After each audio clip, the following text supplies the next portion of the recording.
네, 오늘은 어린이 주일입니다. 아이들에게 있어서는 가장 행복하고 또 가장 행복 지수가 높게 올라가는 그 시간이 아마 바로 어린이날을 앞둔 이 시간들일 겁니다. 분명 아이들의 마음에는 내가 갖고 싶었던 것, 내가 가고 싶었던 것, 이런 소원들을 아마 부모님들에게 이야기하며 또 어떻게는 조용 편지를 써서 전하는 아이들도 있을 것 같습니다. 그런 아이들이 그런 것들을 받게 되는 그 시간들을 아마 기대하는 시간이지 않을까라는 생각을 합니다. 저 역시 이 말씀을 준비하면서 또 어린이날이 가까워지는 시간 속에서 제가 어렸을 때 어떠했었을까, 나는 어린 시절에 어린이날을 어떤 설렘이 있었을까라는 생각을 했는데, 제가 어린 시절에는 인천에서 살고 있었습니다. 그리고 인천에 보면 자그마한 수봉공원이라는 곳이 있습니다. 아시는 분이 있을 수도 있는데, 그 안에 보면 그 공원 안에는 놀이기구들이 좀 들어 있습니다. 범퍼카도 있고 뭐 회전목마 여러 가지 놀이기구들이 있는데, 어린이날 때 부모님과 같이 그 손을 잡고 그 수봉공원에 가서 놀이기구를 타는 그 시간, 아침부터 저녁 늦은 시간까지 종일 타고 싶었던 것들을 탈 수 있었던 그런 시간들이 저에게 있어서는 어린이날이었던 것 같습니다. 그러면서 그때가 저한테는 가장 행복하고 가장 설레었던 시간이었던 것 같습니다.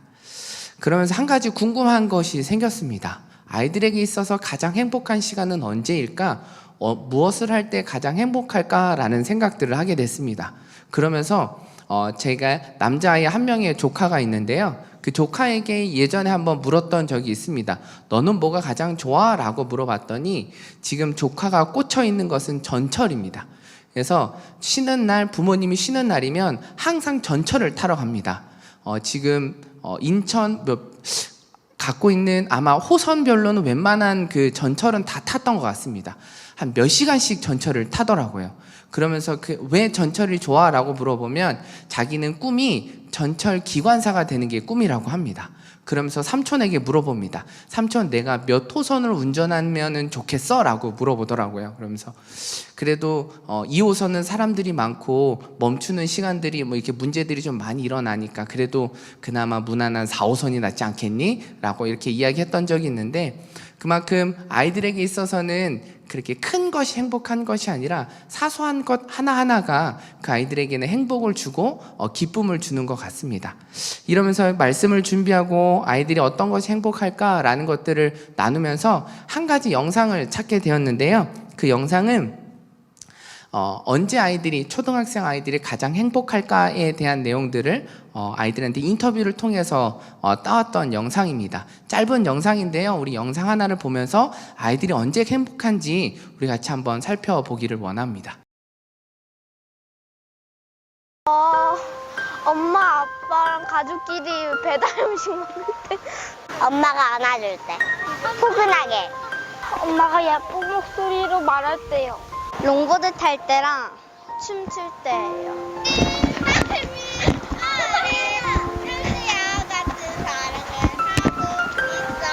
프링클 치킨이랑 엽떡 찍어 먹을 때. 엄마가 맛있는 거 사줬대요. 피자요. 친구들이랑 관종짓 할 때. 속초 워터피아로 놀러 갈 때. 친구들이랑 밥 먹을 때요. 축구할 때 골 넣었을 때.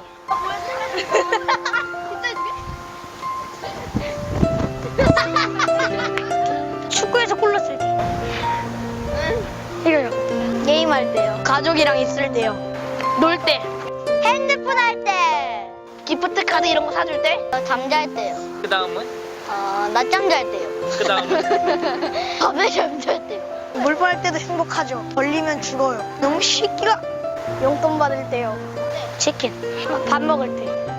애들하고 놀 때요. 어떻게 하냐면요, 이렇게요. 이렇게 하면서 이렇게 놀고, 그리고 이렇게도 놀고, 그리고 이렇게도 놀고, 아주 많이 놀아요.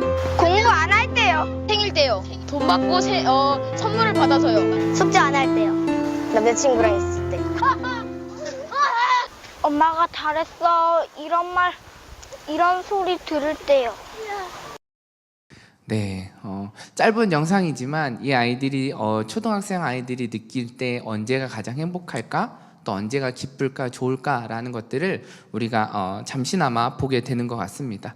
이 아이들이 가장 행복한 순간은 그냥 사소한 거였습니다. 아까 보셨겠지만 프링클을 소스에 찍어 먹었을 때 가장 행복을 느끼는 친구들도 있었고, 부모님에게 잘했어 라고 하는 격려의 말, 칭찬의 말을 들었을 때 가장 행복한 순간들이 찾아오게 됩니다.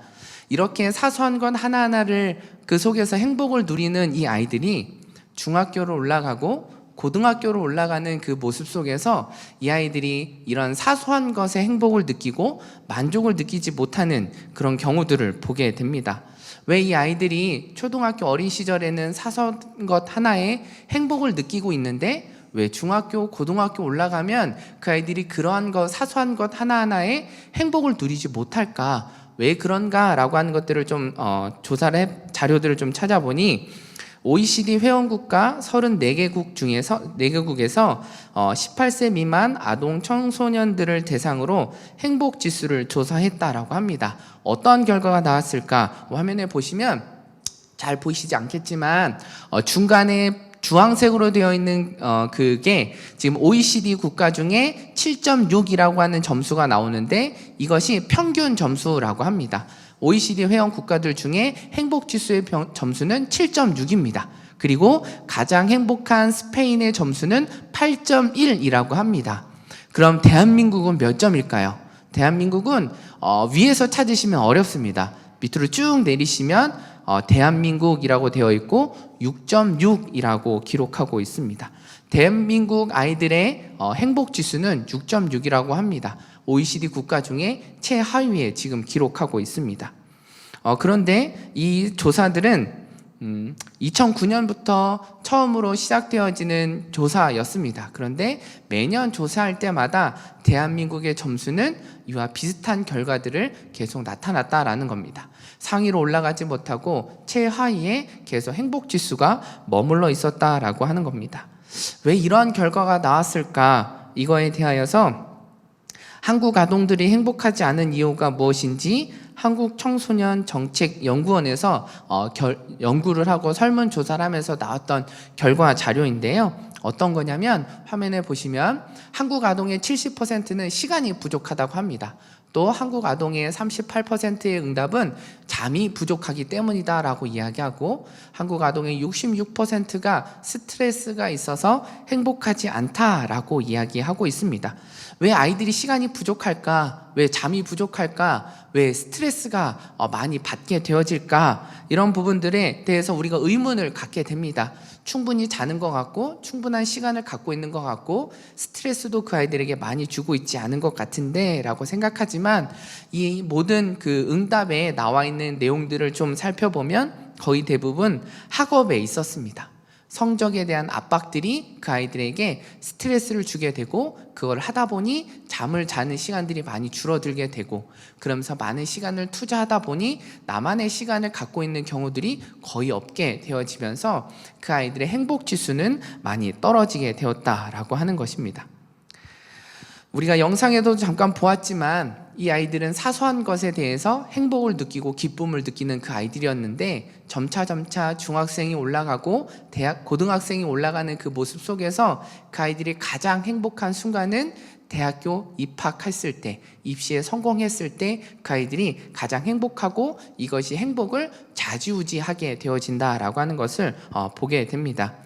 시험에 좋은 성적을 얻는 것, 좋은 점수를 얻는 것, 좋은 대학에 가는 것, 내가 원하는 과, 원하는 대학에 입학하는 것 너무나 행복한 순간입니다. 그리고 너무나 좋은 기쁘고 즐거운 시간이죠. 그런데 이것이 삶의 목표가 되어지거나 우선순위가 되어서는 안 된다라고 하는 것입니다. 좋은 점수를 얻고 좋은 대학에 가고 명문대학에 가는 것은 긴 삶의 여정 가운데 한순간에 불과한 것인데 그것을 지금 우리 아이들은 전부인 것처럼 생각하고 있기 때문에 그 아이들의 행복이 많이 줄어들게 되어지는 것입니다. 또 이 아이들은 우리가 어렸을 때도 또 학창 시절에도 저만 해도 좋은 대학에 가는 것, 또 내가 원하는 과에 들어가는 것, 시험에 좋은 점수를 얻는 것이 가장 행복했던 그런 시간들을 겪게 되어졌고 그 시간들이 계속 되물림 되어지고 있습니다. 그 행복에 좌지우지되는 이 결정이 계속적으로 그 다음 때에 아이들에게 계속 되물림 되어지고 있는 이 현실을 보게 됩니다. 그렇다면 우리가 다음 세대 자녀들을 위해서 행복을 위해, 다음 세대 자녀들의 행복을 위해 우리가 할 수 있는 것은 무엇일까? 오늘 우리가 읽은 이 본문 신명기의 말씀을 통해서 우리에게 제시해 주고 있습니다. 신명기의 말씀 속에는 진정한 행복을 누릴 수 있는 방법이 무엇인지를 모세가 이스라엘 백성들에게 가르치는 그 모습 속에서 우리는 발견하게 됩니다. 신명기의 말씀은 모세가 이스라엘 백성들을 향한 가르침에 대한 내용들로 기록되어져 있습니다. 모세는 신명기의 말씀을 통해 이제 가나안 땅으로 들어가기 직전 이스라엘 백성들에게 하나님의 말씀을 가르치면서 이들이 하나님의 백성으로 어떻게 살아가야 하는가라고 하는 것들을 말해주고 있습니다. 모세가 신명기의 말씀을 통해서 이스라엘 백성들에게 가르쳐주고자 했던 것이 무엇이었을까? 오늘 우리가 읽었던 본문 4절, 5절의 말씀입니다. 우리 같이 한번 읽어보도록 하겠습니다. 시작! 이스라엘아 들으라, 우리 하나님 여호와는 오직 한 분인 여호와시다. 너는 내 온 마음을 다하고 영혼을 다하고 힘을 다해서 내 하나님 여호와를 사랑하여라.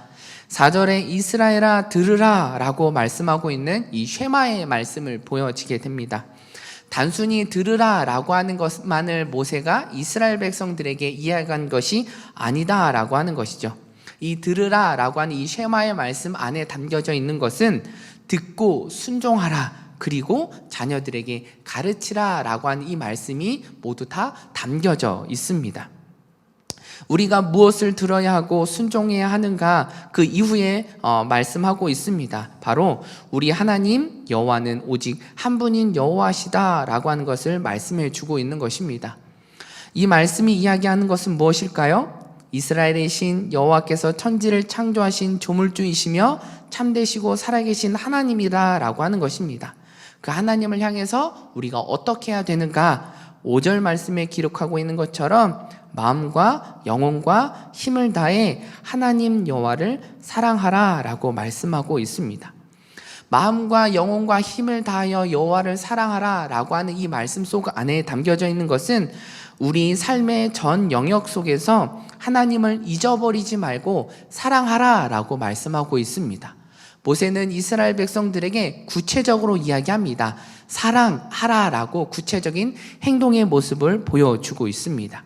우리 신명기 6장 13절에서 14절의 말씀에 보면 이렇게 기록하고 있습니다.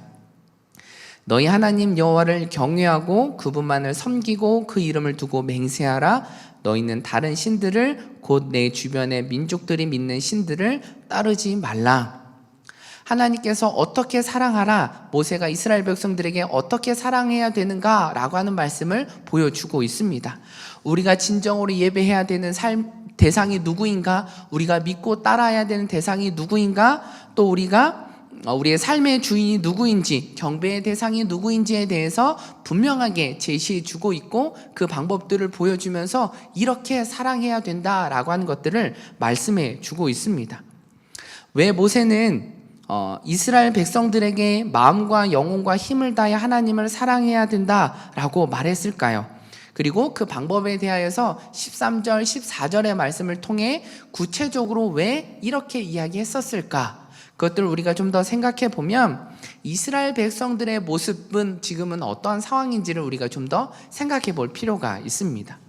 이스라엘 백성들은 이집트 땅에서 긴 시간 동안 400년이라는 시간 동안 오랫동안 노예로 살았고 이집트 문화 안에서 그들은 살고 있었습니다. 그러면서 그들의 삶의 패턴, 그리고 삶의 방식, 그들의 삶의 문화 안에는 알게 모르게 이집트에 살고 있었던 그것들이, 잔재들이 남아 있었기 때문이었습니다. 열재앙을 통해서 하나님께서 분명하게 보여주셨죠. 하나님은 어떠한 분이신지를 보여주셨고, 그 어떤 것도 하나님을 대신할 수 없다라고 하는 것을 분명하게 보여주셨습니다. 이제는 이집트 사람들이 하나님의 백성으로 그 모든 방식, 삶의 패턴, 이 문화, 이 모든 것들을 깨버리고 하나님의 백성으로서 온전히 살아갈 수 있는 방법들을 제시해 주고 있고, 어떻게 해야 되는지에 대해서 말씀해 주고 있는 것입니다. 이런 것들을 통하여서 우리는 기억하고 하나님을 예배하는 삶을 살아가는 것이 우리가 하나님의 백성으로서의 삶의 모습이다라고 하는 것을 분명하게 제시해 주고 있습니다. 지금 우리 다음 세대 아이들은 그럼 어떻게 살아가고 있을까요? 지금 우리 아이들은 되게 혼란스러운 상황 속에 살아가고 있습니다. 무엇이 옳고 그른지에 대해서 우선순위를 어디에 두며 살아가야 하는지를 헷갈리게 많은 가치관과 많은 세계관과 많은 것들을 통하여서 우리 아이들을 혼란스럽게 해놓고 있습니다. 지금 현재 우리 친구들의 우선순위가 무엇일까? 처음에 이야기해 드렸던 우리 아이들이 행복하지 못한 이유가 무엇인가에 대해서 말씀해 드렸던 것을 기억하실 겁니다. 우리 아이들의 시간이 부족하고 잠이 부족하고 스트레스가 무엇이었을까? 중학교 이후 올라온 아이들의 목표는 대학이라는 목표를 두고 살아가게 됩니다. 학교가 끝나면 학원으로 갑니다. 학원으로 가서 공부를 하고 긴 시간 동안 여러 개의 학원을 거치고 집에 돌아옵니다. 그러면 학원에서 배웠던 공부, 개인 공부를 진행하게 되죠. 그리고 끝나면 학교 숙제를 하게 됩니다. 이 시간들이 지나는 이 시간들을 다 합하면 하루의 시간이 흘러가게 됩니다. 그리고 그 하루의 시간은 일주일이 되고 한 달이 되고 1년이 되어지게 되는 것입니다. 이 아이들의 삶의 모습에는 온전히 학업과의 전쟁 속에서 살아가는 삶의 모습으로밖에 보여지지 않게 되어지는 것입니다. 이렇게 모든 것을 투자했던 이 아이들이 이제 고3이 되고 수능을 봅니다. 그러면서 수능의 결과가 원하는 대학에 들어가지 못하고 원하는 점수를 받지 못했을 때 그 아이들의 감정은 정말 좌절의 감정이었을 거고, 정말 그때 그 감정은 겪어보지 못한 사람은 이해할 수 없는 그런 감정이었을 겁니다. 분명 부모님들의 모습 속에도 그 아이들의 감정을 어느 정도 알고는 있겠지만 그 아이들의 진짜 그 전체적인 감정의 마음을 이해할 수는 없을 겁니다. 분명 아이들의 일부분의 마음만을 부모님은 알게 되는 것이죠. 이러한 것들을 통하여서 당연히 이 아이들은 행복하지 못하게 되는 겁니다. 나는 행복하지 못해, 나는 이렇게 살아갈 수밖에 없는 존재인가 봐 라고 생각하게 되고, 이러한 행복의 모습들을 통해서 더 충격적인 사실이 우리에게 보여지게 됩니다. 어떤 것이냐면, 그림을 보여주시면 한국 청소년들의 자살률은 다시 증가하고 있다라고 하는 것입니다. 2020년도에 OECD 국가를 통하여서 청소년을 대상으로 조사한 자살의 행복지수를 보게 되면 자살률을 보면 행복지수와는 반대로 우리 아이들의 자살률은 1위를 달리고 있습니다. 평균 수치를 넘어서는 그 숫자가 배가 되는 숫자가 우리 아이들에게 지금 현재 아이들 가운데 보여지고 있다라고 하는 것입니다. 왜 이러한 결과들이 나왔을까? 이것들을 설문조사하고 그 원인을 조사해 보니 40.7%는 학교 성적이었고 22.1%는 가족과의 갈등, 8.3%는 선후배와 또래와의 갈등, 그리고 기타의 결과들로 나타나게 됩니다. 아이들의 성적이 이 모든 것들의 큰 비중을 차지하고 있다라고 하는 결과가 보여지게 되는 것입니다. 이것은 그냥 일반 아이들에게 나타나는 문제일까요? 그렇지 않습니다. 지금 우리가 함께 예배를 드리고 있는 우리 아이들의 모습 속에서도 동일하게 이러한 문제들이 나타나고 있다라고 하는 것이 큰 문제인 것입니다. 이러한 문제가 생겨지는 원인이 무엇일까? 왜 이렇게 이 아이들은 행복이라는 것들을 대학이라는 것에서 찾고, 이로 인하여서 내가 실패한 것을 통해 자살률이 늘어나면서 그 아이들의 행복은 계속 최저의 시간만을 찾게 되어질까? 그 원인이 무엇일까? 그것들을 생각해 보면 마태복음 7장 24절 그리고 27절에 보면 예수님의 비유의 말씀이 등장하고 있습니다. 이 비유의 말씀을 통해서 왜 이것이 원인이 되었을까? 근본적인 문제가 무엇인가에 대해서 우리는 힌트를 얻게 됩니다. 마태복음 7장 24절에서 27절의 말씀을 우리 같이 한번 읽어보도록 하겠습니다. 시작. 그러므로 내가 하는 말을 듣고 그대로 실천하는 사람은 바위 위에 집을 지은 지혜로운 사람과 같다. 비가 내려 홍수가 나고 바람이 불어 세차게 내리쳐도 그 집은 무너지지 않았다. 바위 위에 기초를 세웠기 때문이다. 그러나 내가 하는 말을 듣고도 실천하지 않는 사람은 모래 위에 집을 지은 어리석은 사람과 같다. 비가 내려 홍수가 나고 바람이 불어 세차게 내리치니 그 집은 여지없이 모두 다 무너졌다. 예수님의 비유 속에 두 가지의 사람이 등장합니다. 지혜로운 사람과 어리석은 사람에 대해서 비유로 말씀해 주고 있습니다. 지혜로운 사람은 어떠한 사람일까? 24절에 기록한 것은 내가 하는 말을 듣고 그대로 실천하는 사람, 그 사람을 지혜로운 사람이라고 이야기합니다. 반대로 어리석은 사람은 어떻게 이야기할까요? 26절에 보면 내가 하는 말을 듣고도 실천하지 않는 사람, 그 사람을 향해서 어리석은 사람이라고 이야기합니다. 여기에서 말씀하고 있는 내가 하는 말, 그 말은 어떤 것을 이야기합니까? 예수님께서 사람들에게, 제자들에게 가르쳤던 그 하나님의 말씀입니다.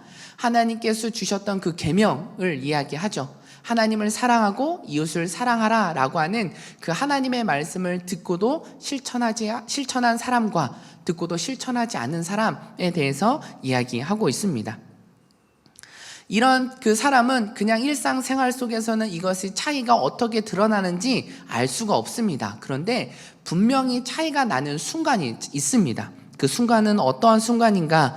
25절, 26절에 동일하게 기록하고 있는 상황은 비가 내려 홍수가 나고 바람이 불 때라고 이야기합니다. 비가 나고 홍수가 나고 바람이 부는 그 순간이 우리에게 찾아올 때 지혜로운 사람과 어리석은 사람에 대한 분명한 차이, 그리고 결과가 드러나게 된다라고 하는 것을 우리에게 보여주고 있습니다. 지혜로운 사람, 하나님의 말씀대로 계명대로 듣고 실천했던 사람의 그 결과의 모습은 바위 위에 기초를 세웠기 때문에 비가 오고 홍수가 나고 바람이 불 때 그 어떤 상황에도 무너지지 않게 되어지는 것을 보게 됩니다. 그러나 하나님의 말씀대로 계명대로 실천하지 않았던 사람의 결과는 그 집은 여지없이 모두 다 무너져 버렸다라고 기록하고 있습니다.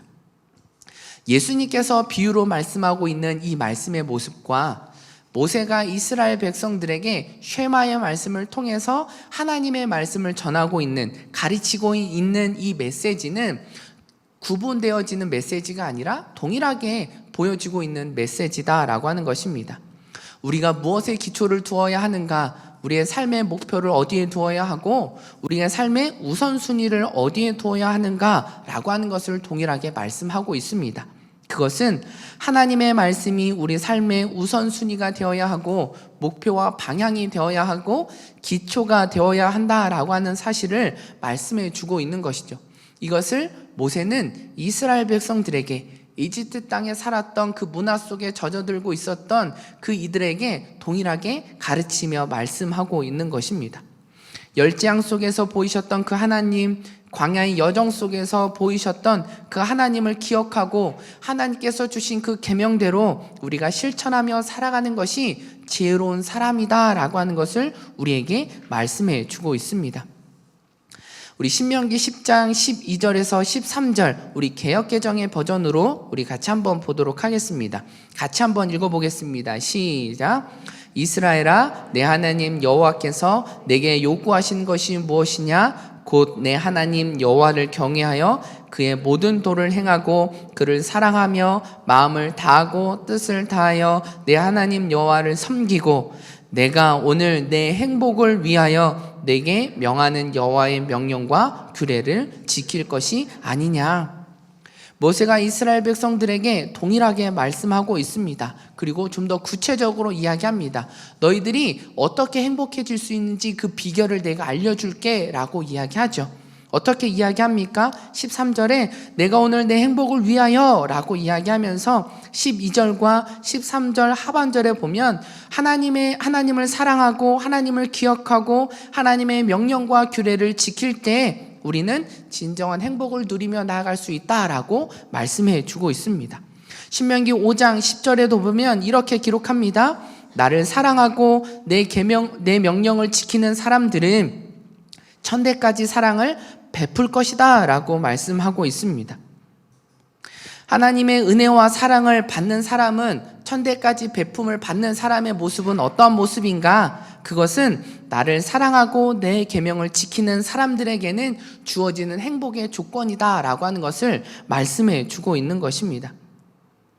나를 사랑하고 하나님을 사랑하고 하는 이 모든 것이, 계명을 지키며 나가는 것이 나에서 끝나는 것이 아니라 내 후손에까지 그것을 지킬 수 있도록 가르치며 나아가는 것은 천대까지 하나님의 사랑이 끊임없이 이어지게 될 것이다 라고 하는 것을 말씀해 주고 있습니다. 이처럼 우리가 이것을 다음 세대에게 전수하고 전해주고 가르치며 나아갈 때 진정한 행복을 다음 세대가 누리며 나아갈 수 있다라고 하는 것을 우리에게 말씀해 주고 있는 것입니다. 그렇다면 이 사실을 우리가 어떻게 다음 세대 자녀들에게 전해줄 수 있을까? 어떠한 방법으로 우리가 가르치며 나아가야 하는지 모세가 이스라엘 백성들에게 이야기했던, 가르쳤던 그 방법의 모습을 우리 같이 살펴보도록 하겠습니다. 오늘 우리가 읽었던 본문 6절에서 9절의 말씀입니다. 같이 한번 읽어보겠습니다. 시작. 내가 오늘 너에게 주는 이 명령들을 내 마음에 새겨 너희 자녀들에게 잘 가르치되 너희가 집에 앉아 있을 때나 길을 걸을 때나 누울 때나 일어날 때 그들에게 말해주라. 또 너는 그것들을 내 손목에 메고 내 이마에 둘러라. 그것들을 너희 집 문설주와 대문에 적어두라. 이 말씀을 통해서 우리가 어떻게 다음 세대 자녀들에게 알려줄 수 있을까? 첫 번째, 먼저 본을 보여주어야 된다라고 말씀하고 있습니다. 6절에서 9절의 말씀을 우리가 좀 더 자세히 살펴보면 하나님께서 주신 명령을 너희 마음에 새기라 라고 말씀합니다. 그리고 너희가 자녀들에게 잘 가르치라 라고 이야기하고 너는 그것을 내 손에 메고 내 이마에 둘러라. 너희 집 문설주와 대문에 적어두라 라고 이야기합니다. 모세가 지금 이야기하고 있는 대상, 지금 듣고 있는 청중은 지금 부모 그리고 믿음의 선배들의 모습입니다. 그들이 먼저 마음에 새겨야 하고 가르칠 준비를 해야 하고 또 이마에 그리고 손목에 대문에 문설주에 적어두며 항상 하나님의 말씀을 기억하고 또 그것을 가르침을 받으며 나가는 모습이 먼저 선행돼야 된다라고 하는 것을 우리에게 말씀해 주고 있는 것입니다. 먼저 우리가 그 모습들을 해야 되는데 그렇지 않고 말뿐인 모습으로 행동을 강요하는 모습은 되어서는 안 된다라고 하는 것을 우리에게 보여주고 있는 것입니다. 우리 부모님들 중에 또 우리 선생님들 중에 저 역시 그러한 모습으로 보일 때가 있었습니다. 아이들에게 나는 하지 않으면서 큐티하지 않으면서 아이들에게 큐티해라 라고 이야기합니다. 아이들에게 기쁨의 50일을 해야 된다라고 이야기합니다. 하나님의 말씀을 읽어야지 라고 이야기합니다. 나는 하지 않으면서 아이들에게 강요하는 모습이 혹시 우리 성도님들에게 또 우리에게 우리 부모님들에게 그런 모습으로 아이들을 강요하고 있지는 않는가? 우리는 한번 생각해 볼 필요가 있습니다. 모세가 이스라엘 백성들에게 가르쳤던 신앙의 교육을 전수하는 모습 속에 먼저 선행되어지는 것은 너가 먼저 본을 보여야 된다. 너의 삶 가운데 그것이 있어져야 된다라고 하는 것을 우리에게 말씀해 주고 있다라는 사실을 우리는 기억해야 됩니다. 두 번째, 모세가 이야기해 주는 방법은 반복하여 가르치라 라고 하는 것을 우리에게 보여주고 있습니다. 모세가 이스라엘 백성들에게 하나님의 말씀을 전하고 가르치는 그 모습 속에는 지속적인 반복입니다. 하나님의 말씀을 끊임없이 반복해서 이스라엘 백성들에게 이야기합니다. 하나님 역시 이스라엘 백성들에게 반복하여 그들에게 하나님은 어떠한 분이신지를 보여주시면서 가르쳐 주셨습니다. 오늘 본문에서도 이스라엘 백성들에게 모세는 자녀들에게 다음 세대들에게 어떻게 우리가 가르쳐야 하는지에 대해서 이야기해 주고 있는 것입니다. 6절 하반절에 보면 내 마음에 새기게 하라 라고 말씀하고 있습니다. 이 말씀이 의미하는 것이 무엇일까? 그것은 자신의 모든 의지를 하나님께 맡기라 라고 하는 것을 이야기합니다. 우리가 무엇을 가르쳐야 하는가? 우리가 계속적으로 반복해서 가르쳐야 하는데 먼저 가르쳐야 되는 것이 무엇이냐면 나의 모든 의지, 우리 전 영역에 있어서 그 모든 것들을 하나님을 의지하는 것을 우리가 먼저 가르쳐 줘야 된다라고 하는 것을 이야기하고 있는 것입니다. 그리고 어떻게 우리가 가르쳐야 하는가 그것들에 대해서 이야기하고 있습니다. 우리가 하나님께 맡겨주셨던 이 모든 것들, 하나님께 모든 것을 내어 맡기는 이 모습은 단 한 번의 모습을, 사건을 통해서 우리가 가르쳐 줄 수는 없습니다. 지속적인 반복이 필요하고 끊임없이 긴 시간 동안 지속적으로 끊임없이 반복이 이루어질 때 자연스럽게 우리의 삶 속에 익혀져 가게 되는 것이죠. 제가 몇 년 전에 수영을 배웠습니다. 제가 어린 시절에 큰 물속에서의 사건을 겪고 난 이후에 그 트라우마가 있었기 때문에 저는 물놀이를 갔을 때, 수영장에 갔을 때, 해수욕장에 갔을 때 바닥에 제 발이 닿지 않으면 불안하기 시작합니다. 그냥 하나의 줄이 있고 끈이 있어서 그걸 잡는다 하더라도 이게 만약에 물을 나를 덮친다 하고 했을 때 그 이후에 내가 헤쳐나갈 수 있는 방법이 없기 때문에 너무나 두렵기 때문에 저는 물놀이를 가더라도 해수욕장에 가더라도 내 발이 땅에 닿는 곳에서만 머물러 있었습니다. 이러한 제가 트라우마를 벗어내기 위해 또 이런 제 자신이 너무나 부끄러워서 수영을 배워야겠다라고 생각했습니다. 그래서 제가 한 4년 전이니까 30 중반쯤에 배웠던 것 같습니다. 33, 4 정도에 제가 수영장에 등록했습니다. 큰 마음과 이런 것을 겪고 새벽 수영반을 시작했습니다.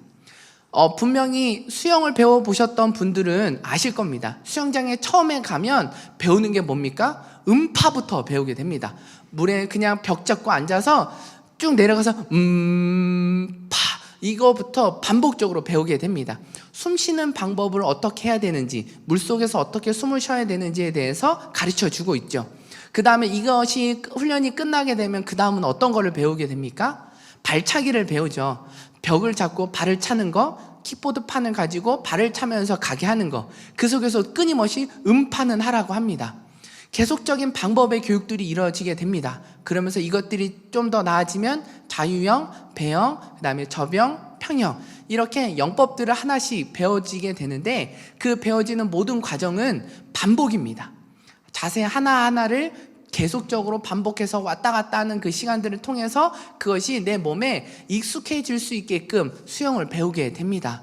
그러면서 저도 모르는 사이에 제가 발이 닿지 않는 곳에서 수영을 하고 있고 음파를 하고 있고 그 속에서 제가 방향을 바꾸며 이리저리 왔다 갔다 하는 제 자신을 보게 되면서 너무나 뿌듯했습니다.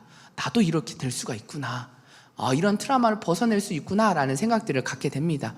반대로 이거와 같이 모든 운동들, 스포츠에 관련된 모든 것들, 또 우리가 배우는 모든 교육의 모든 것들도 마찬가지의 모습입니다. 반복이 끊임없이 필요하게 됩니다. 끊임없이 그것을 배우고 가르침을 받고 이 모습을 통해서 자연스럽게 우리는 그것이 내 몸에 익숙해지게 됩니다. 그러면 자연스럽게 그 상황 속에서 우리는 그 모습들이 보여지게 되는 것이죠.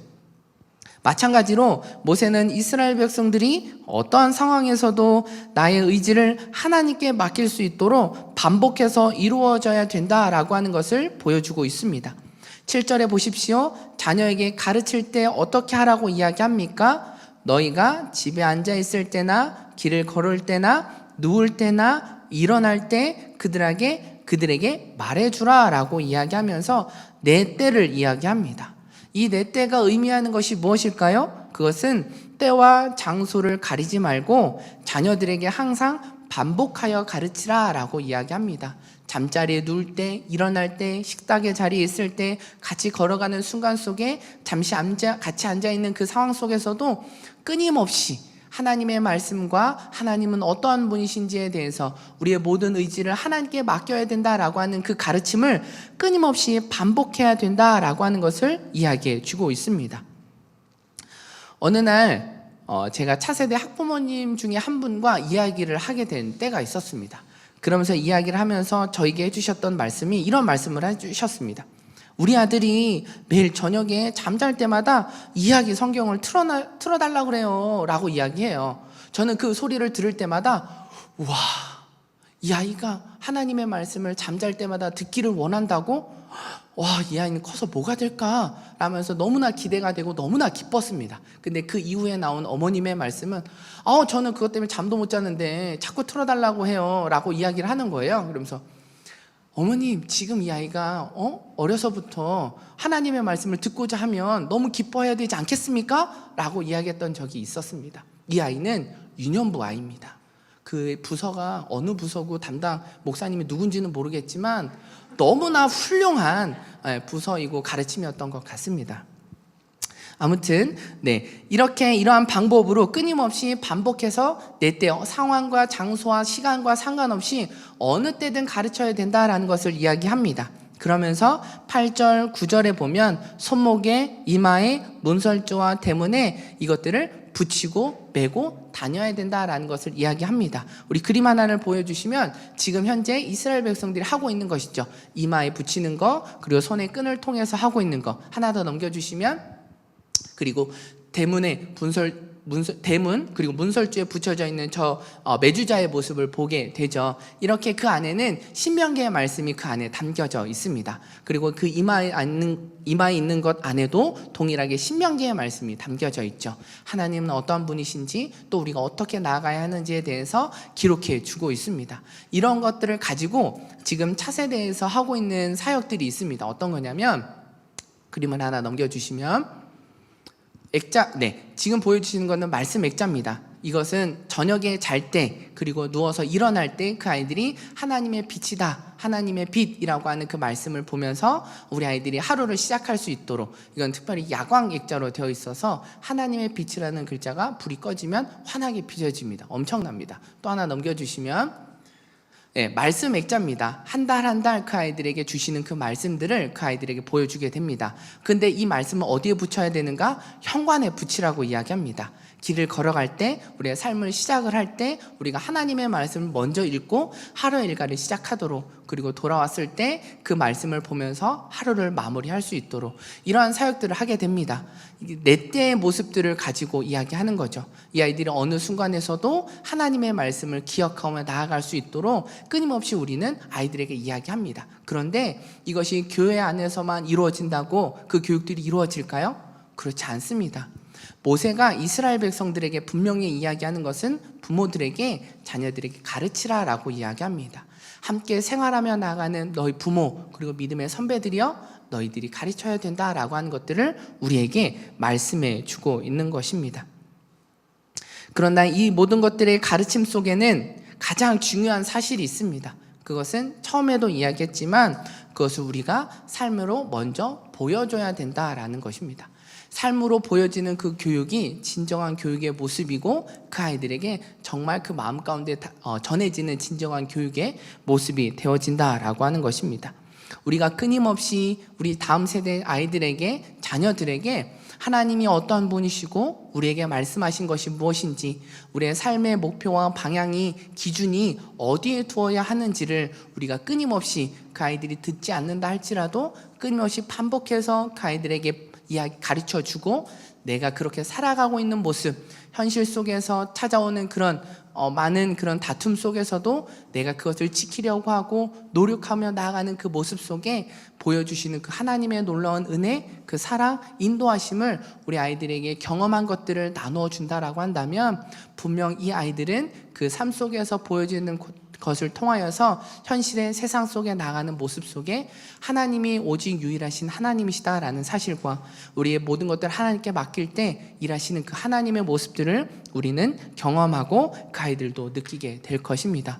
저와 여러분의 모습이, 믿음의 선배요 부모인 우리들의 모습이 바로 이러한 모습으로 모세가 이스라엘 백성들을 향하여 가르쳤던 이 모습대로 우리가 신앙을 전수하고 교육하며 나아갈 수 있는 저와 여러분의 모습이 되어지기를 간절히 축원합니다.